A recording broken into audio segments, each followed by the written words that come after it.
In the autumn of 1887, in a windswept corner of the Dakota Territory, the talk of the small settlement of Prairie Ridge was not of the harvest, which was adequate, nor of the coming winter, which was always a subject of grim speculation. Instead, it was of the immense and perplexing hole being dug by the Swiss immigrant, Andreas Vogt.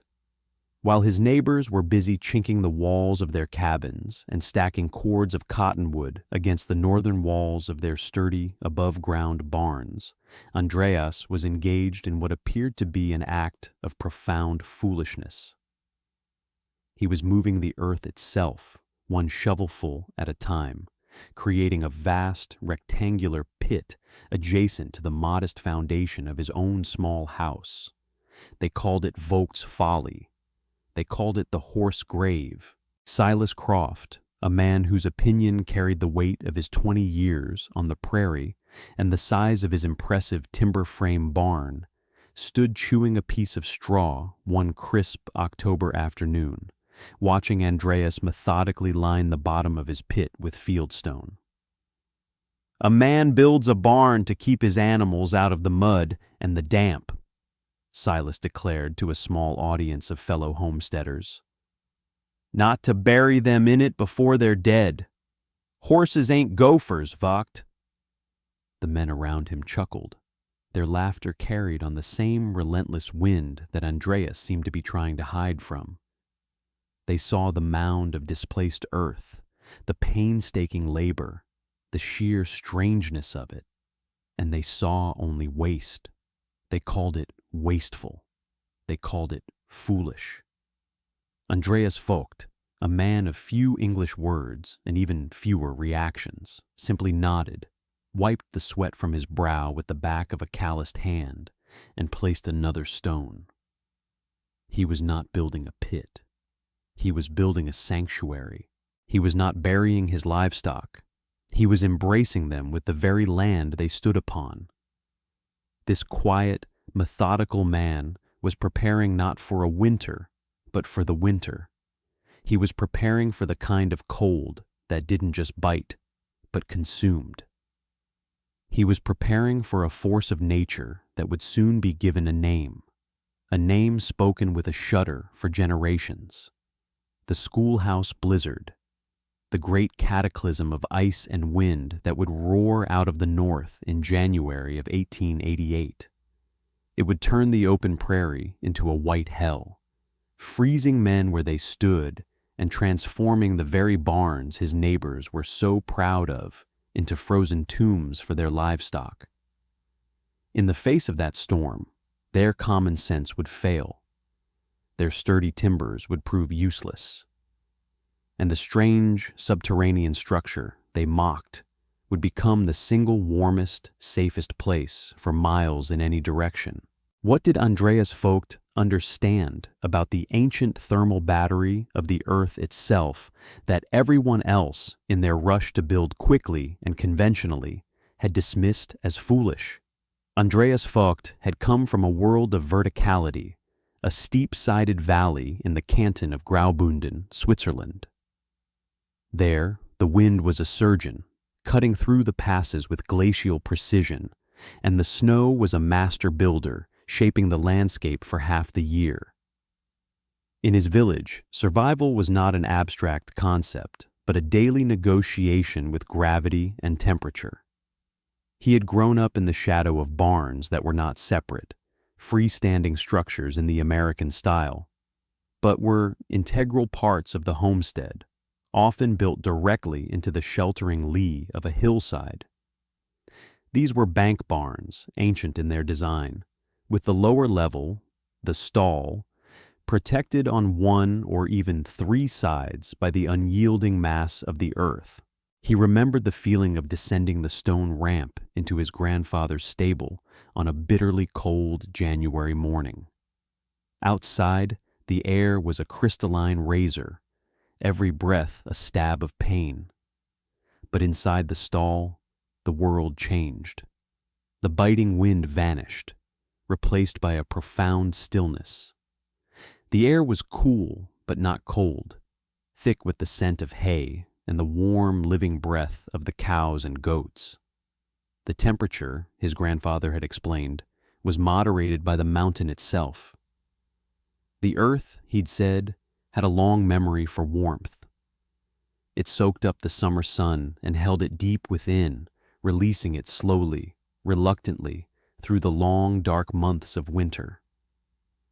It was a simple, observable fact, a piece of wisdom passed down not in books, but in the mortar of the stone walls and the angle of the roof lines. When he arrived in the Dakota Territory, he was struck by the horizontal expanse of the land, but also by its vulnerability. The settlers built upon the prairie, their structures standing proud and exposed, daring the wind to do its worst.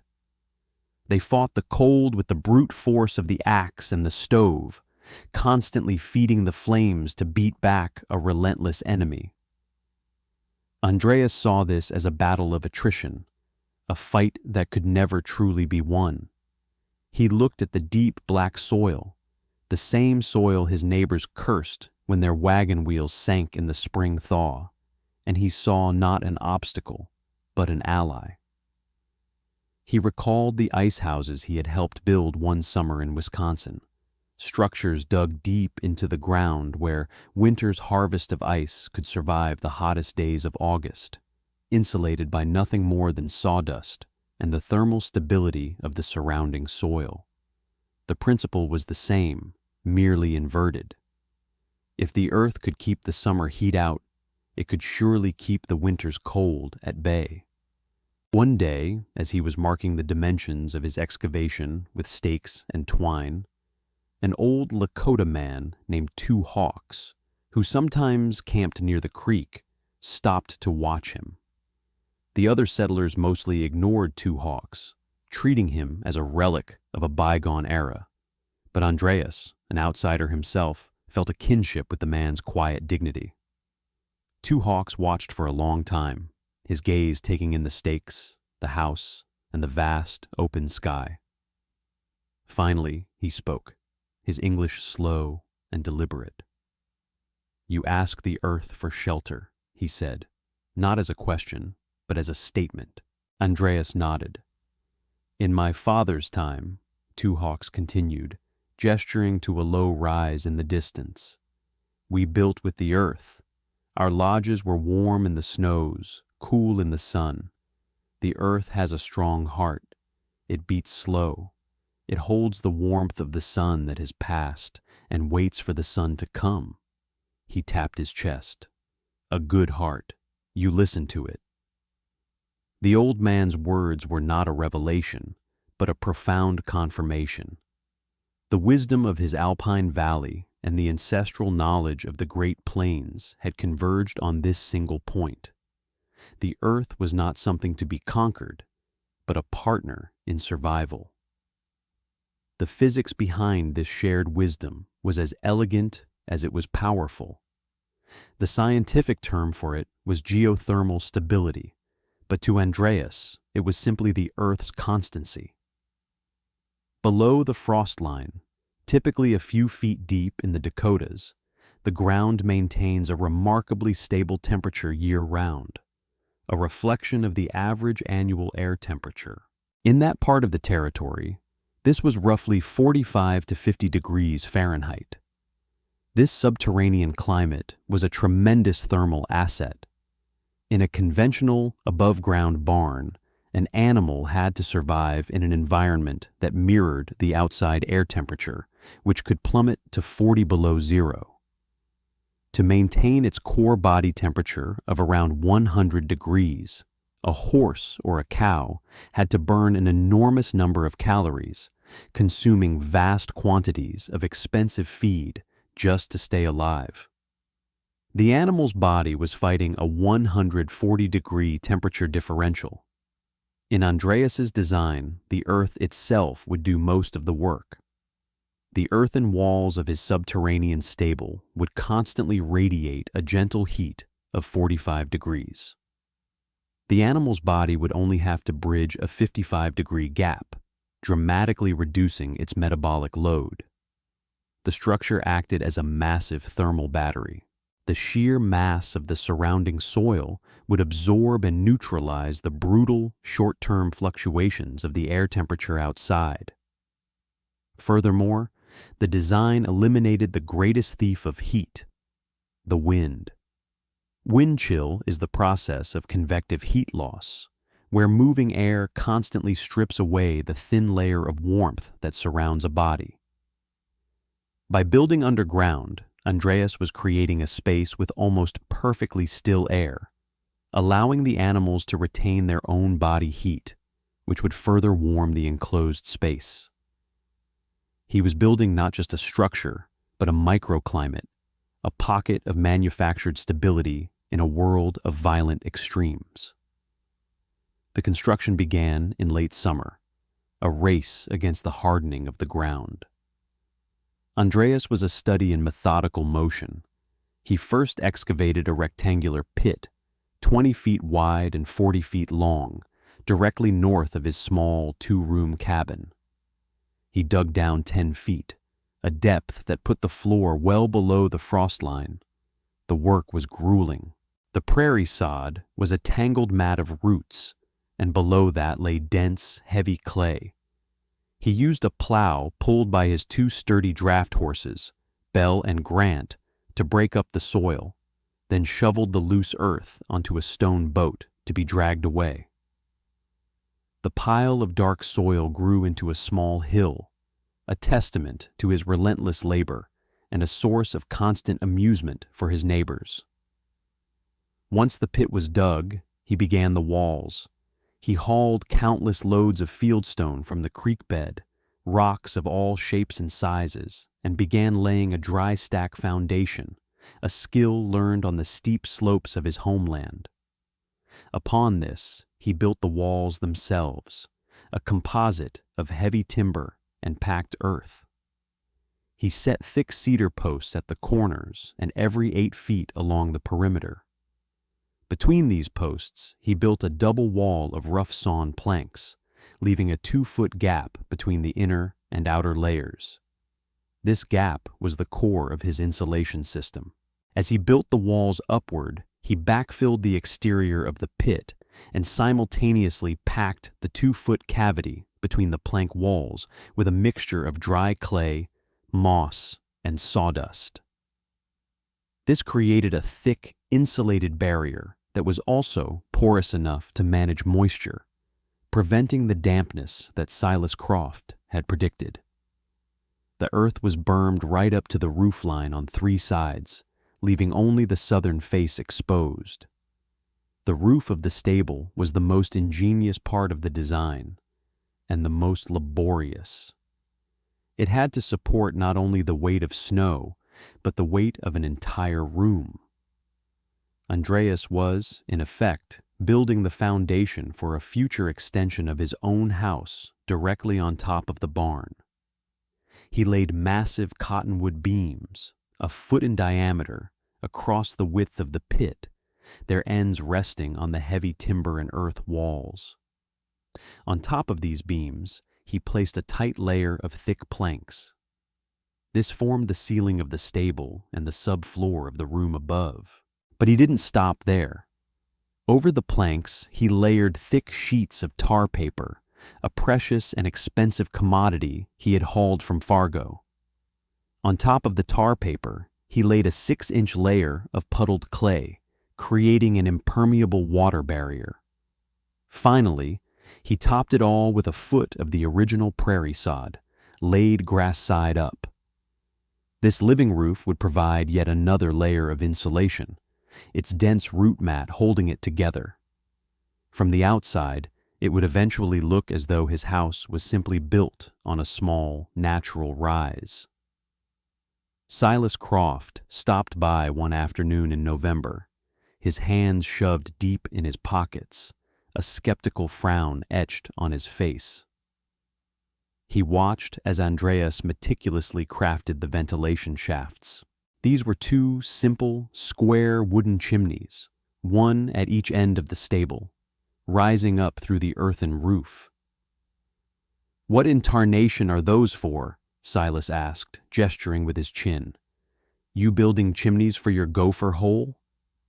Andreas paused, wiping his hands on a rag. For the breath, he said simply. He pointed to the taller of the two shafts. Hot air goes out. He then pointed to the shorter one, which was positioned on the windward side. Cold air comes in, but slow, down low. He tried to explain the concept of convection, how the warmer, lighter air, laden with moisture and ammonia from the animal's breath and waste, would naturally rise and exit through the taller stack, while cooler, denser, fresh air would be drawn in through the shorter one, falling to the floor and circulating without creating a draft. It was a passive ventilation system, powered by the basic laws of physics. Silas just shook his head.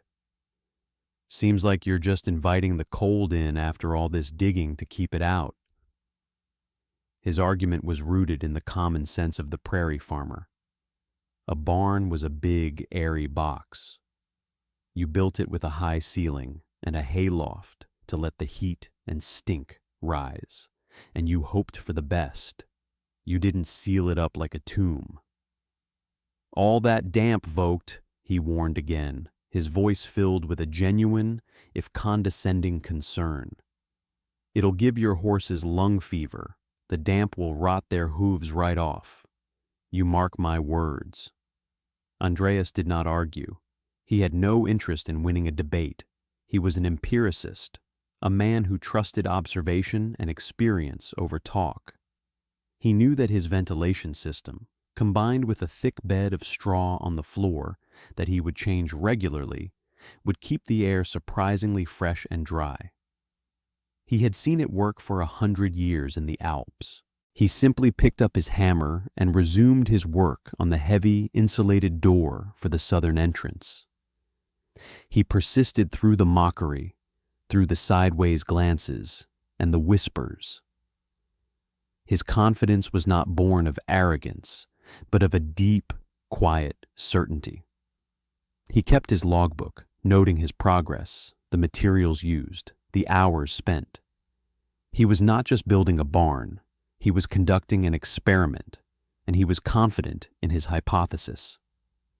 His calm persistence was, to his neighbors, perhaps the most infuriating part of the whole endeavor. He acted as if he knew a secret they didn't, and in their world of shared hardship and conventional wisdom, that was an unsettling thing.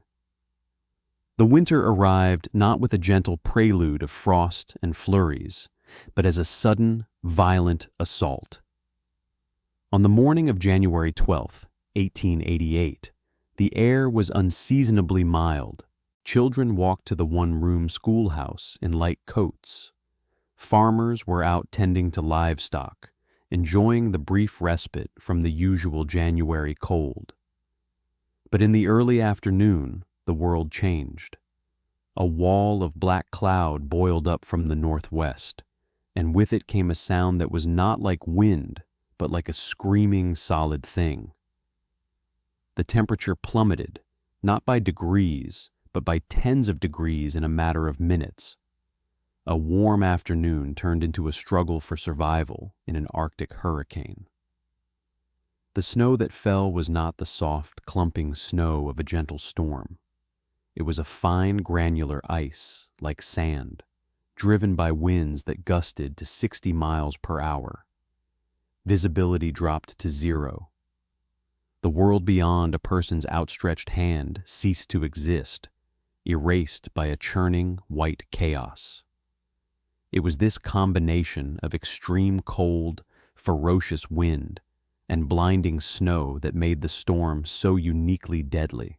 It was a perfect engine of destruction, a blizzard that would enter the folklore of the plains as a monster. Inside Silas Croft's magnificent barn, the storm was a palpable presence. The wind shrieked through the eaves and hammered against the wide western wall. Fine, sharp snow, like dust, forced its way through every tiny crack in the planking, through the gap beneath the big sliding door, around the window frames. It was a relentless infiltration. Within an hour, little drifts of white began to form along the walls and in the corners. The open water trough, which he had filled that morning, was already filmed with a thick layer of ice. His 4 horses and 6 cattle stood huddled together in the center of the vast space, their backs to the windward wall, their bodies trembling. The large, high-ceilinged interior, a point of pride for Silas, was now a catastrophic liability. The sheer volume of air was impossible to warm. The animals' collective body heat, which should have created a pocket of relative warmth, was instantly stolen by the drafts and the immense, cold space rising uselessly into the high rafters. Silas fought his way from his house to the barn, a rope tied around his waist and secured to his porch, the only thing keeping him from becoming hopelessly lost in the whiteout. The cold was a physical blow, stealing his breath and burning his exposed skin. When he finally wrestled the barn door open and stumbled inside, the scene horrified him. The air was only marginally warmer than it was outside. He could see his own breath, a thick plume of white vapor. The horses' coats were covered in a fine layer of frost, their own frozen breath. They were shivering uncontrollably, a violent, energy-sapping tremor that was the first sign of deepening hypothermia. He had thrown extra hay for them, but they were too cold to eat, their bodies dedicating every last calorie to the desperate losing battle of generating heat. The physics of failure were brutally simple. The barn's thin, single-plank walls had a negligible insulation value, and the constant air infiltration was sucking the life and warmth out of the building and the animals within it. It was a wooden sieve, offering shelter from the snow, but no real sanctuary from the lethal cold. Less than 200 yards away, in a world that felt a universe apart, Andreas Vogt descended the gently sloping, covered ramp into his Erdstall, his earth stable. The moment he pulled the thick insulated door shut behind him, the raging blizzard ceased to exist. The screaming of the wind was gone, replaced by a deep, profound silence, punctuated only by the soft sound of his horses, Bell and Grant, contentedly munching their hay. The air was still. There were no drafts, no penetrating tendrils of snow. The atmosphere was cool, but it was a living cool, not the dead, predatory cold that was consuming the world outside. The physics of success were just as simple as the physics of failure. The 10 feet of soil and sod insulating the walls and roof on 3 sides formed a thermal barrier of immense power.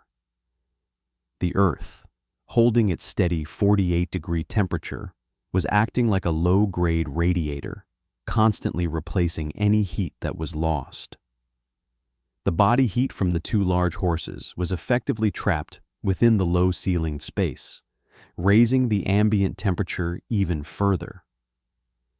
There was no wind to steal this warmth away. The carefully designed ventilation shafts were performing their function perfectly. The taller outlet shaft gently drew the warm, moist air from the ceiling, while the shorter inlet allowed a slow, steady trickle of fresh, cold air to enter near the floor, where it mixed with the warmer air before reaching the animals. The result was a constant, draft-free exchange of air that kept the atmosphere fresh without chilling the space. The water in the trough was cool and liquid. The horses were calm, their coats sleek and dry, their energy being used for sustenance, not for a desperate, shivering fight for life. Andreas had created a pocket of equilibrium, a partnership with the deep, abiding warmth of the earth. As the blizzard raged on through the night and into the next day, Andreas remained calm and methodical. He had no need to fight his way outside. An interior door connected the back of his small cabin directly to a storage area at the top of the ramp leading down to the stable. He could care for his animals, check his supplies, and remain entirely within his insulated envelope of survival. During a brief lull in the wind on the second day, he descended into the stable to take his measurements. He had hung a mercury thermometer, a prized possession, on a central post. He held his lantern close to it. The red line stood steady at 49 degrees Fahrenheit. Outside, the official temperature was 22 below zero, with a wind chill that defied calculation. He made a careful note in his logbook. January 13th, 11 a.m., barn temperature plus 49 degrees Fahrenheit. Outside temperature minus 22 degrees Fahrenheit. Wind, severe. Horses calm, eating well. Water, liquid. This was his vindication, recorded not in words of triumph, but in the quiet, undeniable language of data. He ran his hand along the packed earth inner wall. It felt cool to the touch, but not cold. It felt stable and immensely solid, a wall of pure thermal mass. He could feel the faint, telltale vibrations of the storm through the soles of his boots, a distant, muffled tremor. But inside his sanctuary, there was only peace. By the third day, the storm had broken the spirit of many on the prairie. The constant high-pitched scream of the wind had worn on the nerves, and the penetrating cold had found its way into even the most well-chinked cabins. For Silas Croft, the situation had become desperate. He had spent the last 48 hours in a frantic cycle of melting snow for his animals to drink and trying to seal the ever-growing number of cracks in his barn with sacks and horse blankets, a futile gesture against the gale. His prize stallion, a magnificent Morgan named Zeus, was now in serious trouble. The horse was no longer shivering. Its body, having exhausted its energy reserves, had ceased to try and warm itself. It stood with its head low, its breathing shallow, its legs unsteady. It was the final, lethal stage of hypothermia. Silas knew he would lose the horse, and likely the others, if they remained in the frozen barn. He had even resorted to burning a broken wagon wheel in a metal barrel inside the barn, a dangerously smoky and inefficient attempt to raise the temperature by a few miserable degrees. Pride was a luxury he could no longer afford. There was only one option left: swallowing the bitter taste of humiliation. He bundled himself in every layer he owned, wrapped a thick scarf over his face, and plunged into the white maelstrom, following the same guide rope toward the faint, blurry light he knew was Andreas Vogt's cabin. When Andreas opened the door to the frantic pounding, he saw a figure caked in ice, barely recognizable as his neighbor. He pulled the man inside, into the shocking, unbelievable warmth of his small home. The air in Vogt's cabin was not just warm, it was a comfortable, even heat. Silas, his lungs aching from the frigid air outside, could only stand there for a moment, stunned. The cabin itself was warmer than his own, which he had kept stoked with a roaring fire. He realized then that the house was benefiting from the stable below it. The floor was not a source of cold, but a source of gentle, radiant warmth. "Fucked," Silas stammered, his words muffled by his frozen scarf. "My horse, my stallion, he's failing. The cold, it's killing him." He looked at Andreas, his eyes pleading. "Your barn, they say, is it warm?" Andreas simply nodded. He felt no triumph, no desire to gloat. He saw only a man in distress and an animal in peril. "Bring him," he said. The journey to retrieve the horse was an epic struggle. The two men, working together, managed to get the weakened Zeus out of Silas's barn and through the deep, sculpted drifts. The stallion, barely able to walk, leaned heavily on them. When they finally reached the entrance to Andreas's covered ramp, the horse balked, frightened of the dark downward slope. But the moment Andreas pulled the heavy door open, a plume of warm, hay-scented air washed over them. The horse seemed to feel it, to sense the promise of sanctuary within. It took a hesitant step forward, then another, and allowed itself to be led down the ramp. The effect on Silas Croft was profound. As he stepped out of the howling wind and into the deep calm of the Erdstall, the transition was so absolute it felt like a miracle. The silence was the first thing he noticed. The roar of the blizzard was gone, replaced by the gentle sounds of animal life.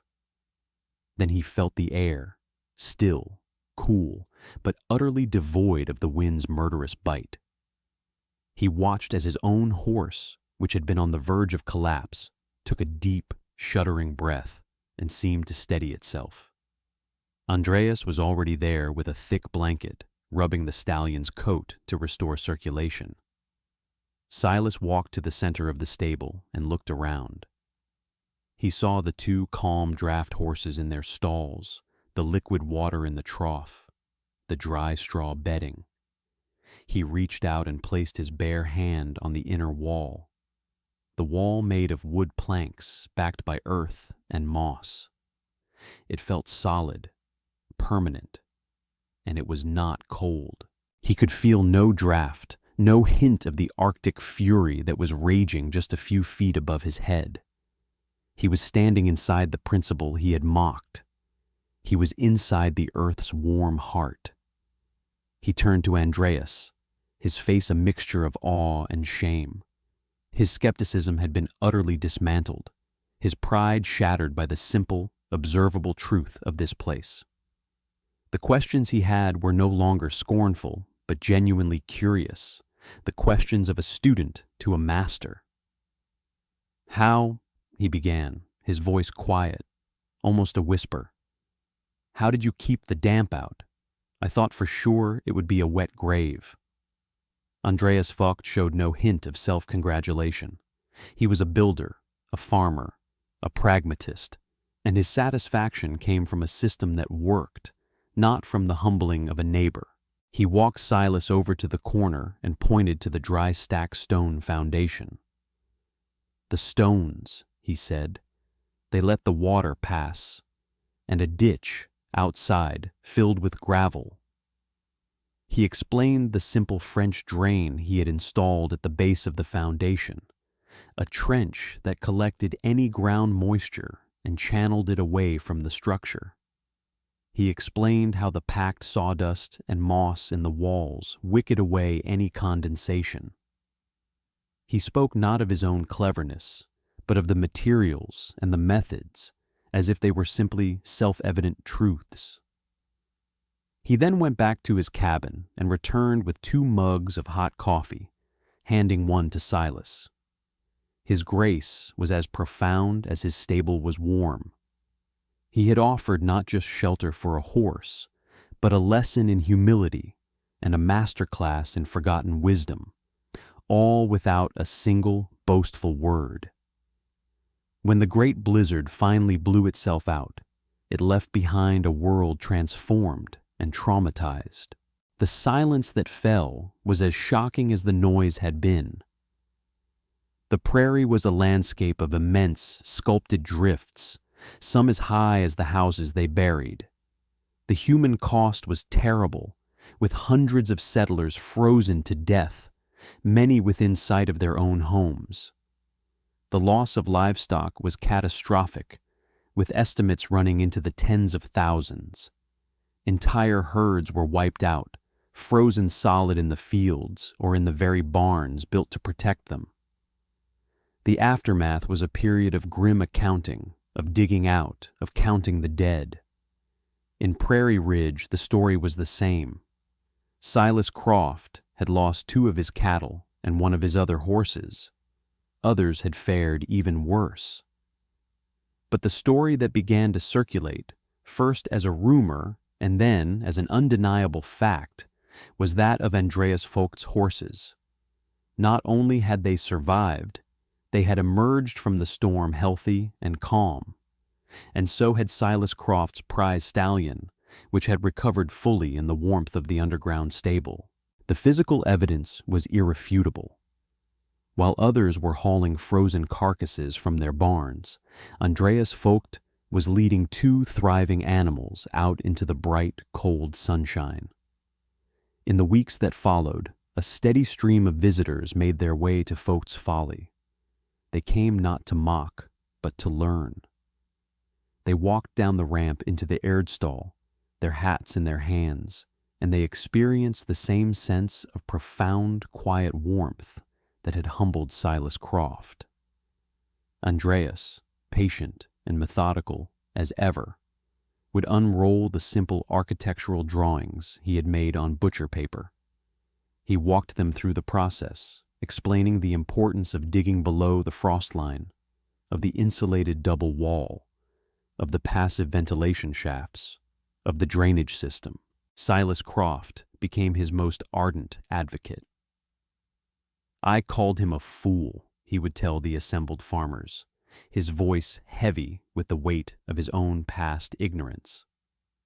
"I stood right here and laughed at him, and his foolishness saved my best horse while my good sense killed my others. We have been fighting the prairie. This man is working with it." That spring and summer, a new sound was heard across the settlement: the steady scrape of shovels against soil. Several families, having learned the hard lesson of the blizzard, began to excavate.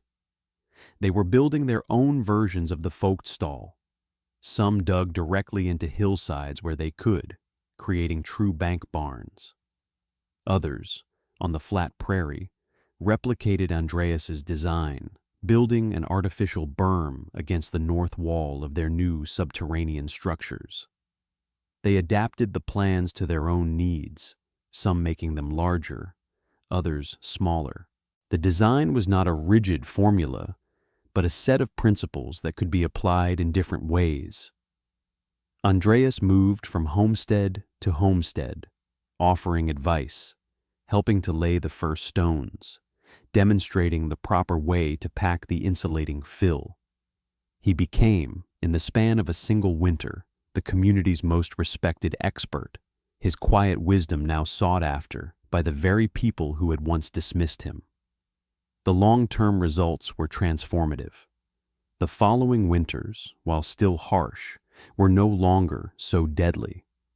Livestock survival rates in Prairie Ridge climbed dramatically.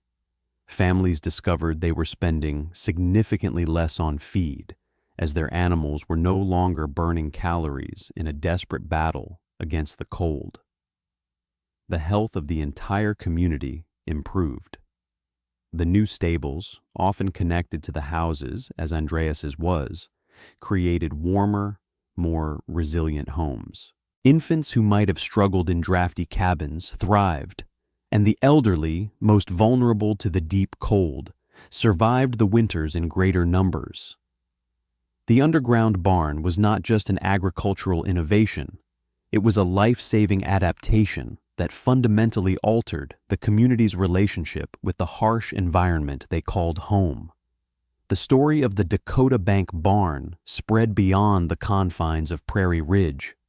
A correspondent for the Dakota Farmer, a popular agricultural journal, heard of the community that had suffered almost no livestock losses in the second, less severe blizzard of 1889.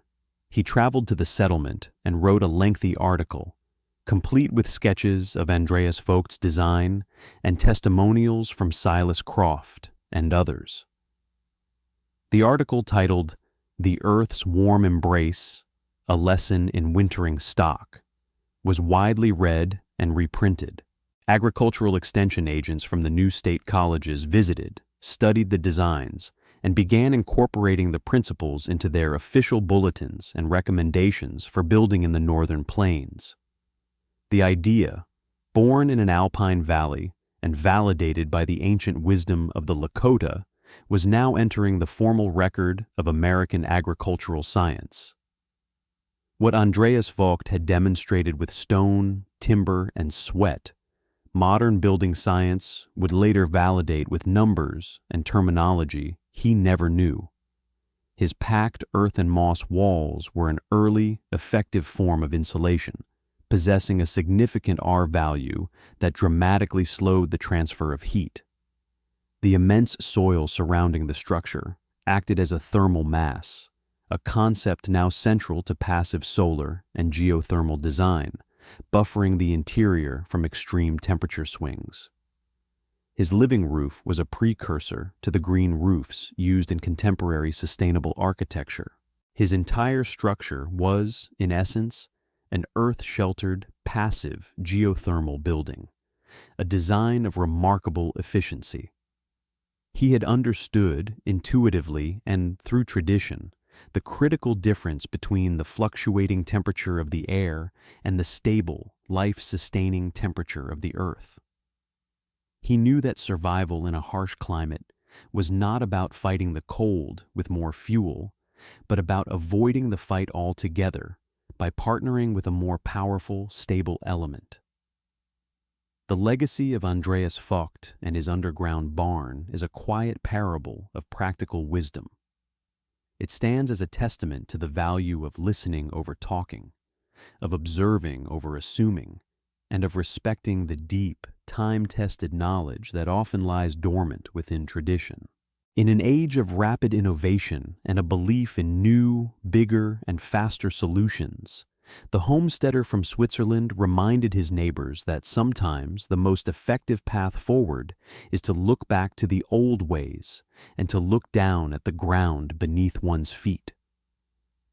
The settlers of the prairie thought they were conquering a new world, but their true salvation came when one of them remembered the simple, profound truth of the old one. He had not built a barn on the land. He had built it with the land, drawing on the deep, slow warmth that the prairie held in its heart all along.